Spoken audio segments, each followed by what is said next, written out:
once again. Hello, Jimmy here, the Willys, looking at a Peugeot 3008. This is a 2-litre HDI. Okay, inside the car here we have these warnings on the dash. Okay, got my diagnostic machine here. It's the King Bowling K8. I'll put the link for this tool in the video description. I'm going to set up a diagnostic scan.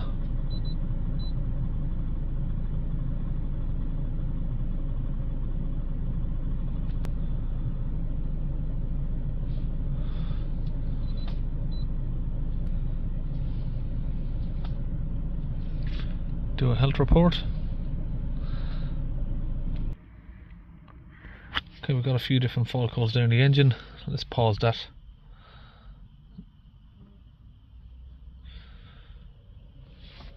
Let's have a look. We've got a few different codes here. Sorry, we're getting a lot of glare. So we've got a P2127 air mixer, P00 inlet manifold air temperature sensor, manifold inlet pressure, variable resistance, air mixer, which is all the throttle body. Right, let's enter that.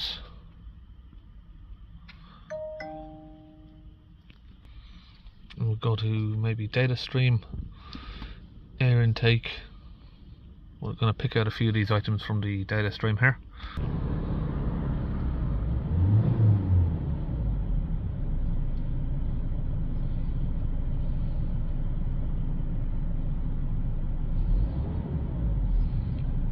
So it looks like the EGR is moving.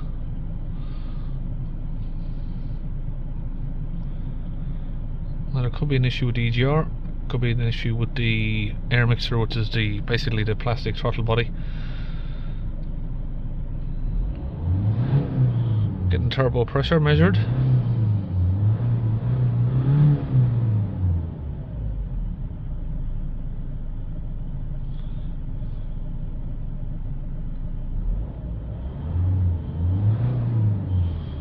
Doesn't look like it's matching what the reference should be. Okay,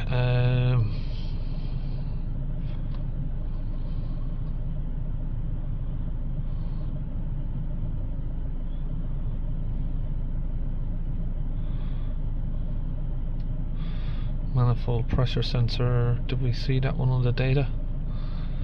Yeah, we did. Okay, so this is a 2-litre HDI engine. Oh, the engine cover is loose already. Now this, yeah, it has come from another garage who have done some work on it. You can see there it's got a brand new EGR valve on it. That's from L Stock, not a bad brand.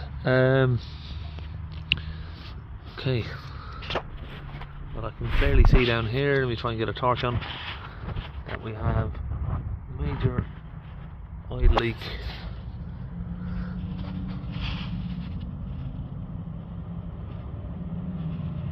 Looks like it's coming from this, the actuator there from the air mixer.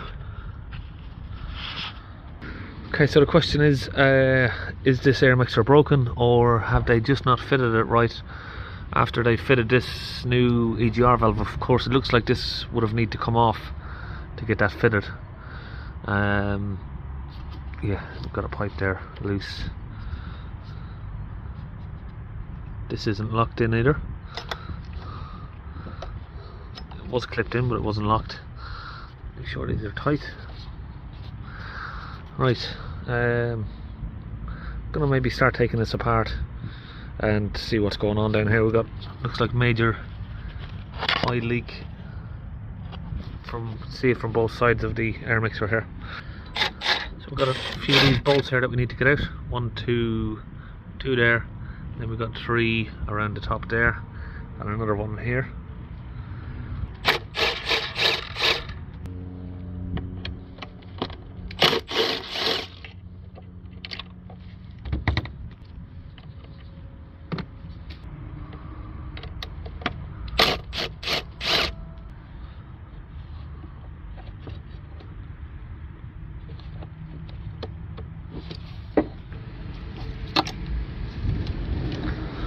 taking out these bolts here. Okay, so it's going to pull forward. Just tuck that up a little bit there. Well, it's not leaking from the gasket, because that's dry around here. Gasket looks in place. You think maybe when someone's had this apart, maybe the gasket's fallen out before they fit it back in or something.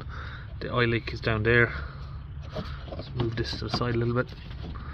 Well, you can see there a cable tie holding this together. Alright, look how much movement there is in that. So the air mixer valve is moving up and down, or basically the actuator rod is moving up and down, but it's not even connected to the flap. Look, it's not, the rod's not moving.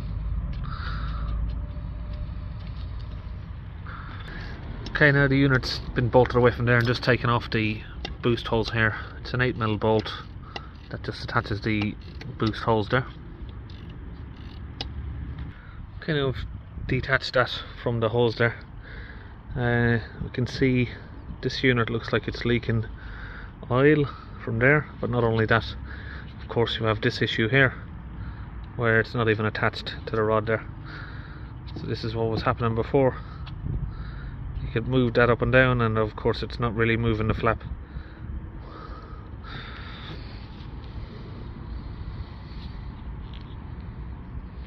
You can see the mess it was making down there.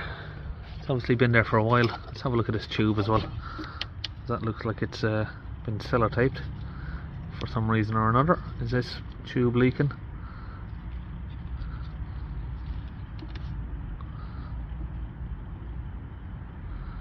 I'm not sure, but it feels very soft.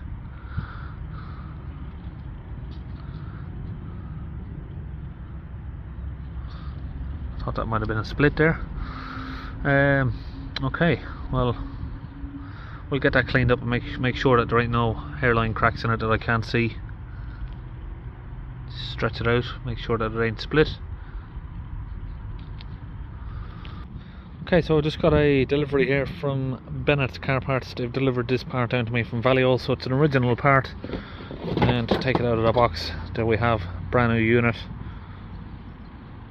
nice and tight on the actuator, no leaks. We'll get this fitted up. Okay, so it's just a case of now putting all of these bolts back in place, put the vacuum line back on, electrical plugs here.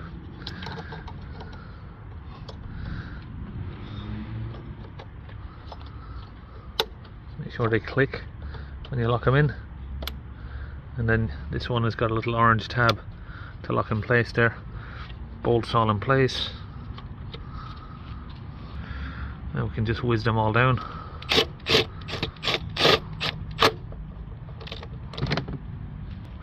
Okay, so it's all fitted back together. We have the sensor here, which is one of the fault codes. This was on one of the fault codes as well for the manifold pressure sensor. I do believe that that's all working properly. Maybe it's been disconnected at some point. The vacuum lines are all connected back up, so everything now should be working fine in this area. Okay, back in the vehicle, back on the live data here. Let's give it a little acceleration up and down. Yep, EGR valve moves.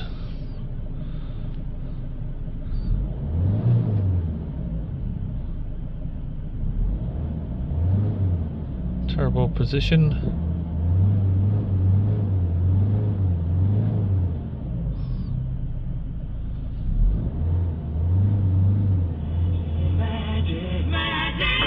Okay, I've got the vehicle on a little test run here. I haven't reset the fault codes just yet. What I do want to watch is the boost pressure.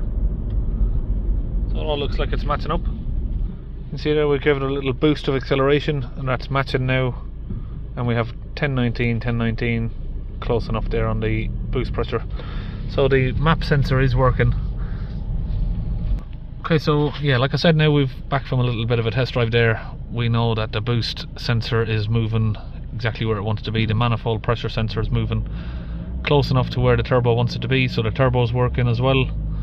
And we've obviously found the problem with the broken air inlet Let's go to the fault codes. Air mixer actuator.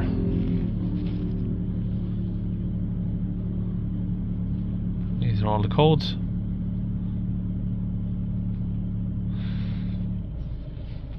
Okay, now engine off, key on. I'm going to go back, clear the fault codes, input the mileage of the car. What have we got? 126,000 miles. Okay, that's all done. Switch it off, switch it on again, and press OK. So now the fault codes are cleared. We're going to take it on another test drive just to confirm that none of the faults have returned. Okay, I'm back from a little test drive there. Give it a bit of mixed driving, so nice and slow cruising and a bit of full acceleration here and there, just to confirm the turbo's boosting and it's not going into limp mode when you try and demand some power from it. All seems to be okay. Now we can put our diagnostic machine back on here. So this is where we last left it. If we go back from there, come on, a little bit slow. Let's just enter back into the ECU again, just to confirm that any of the codes have not come back.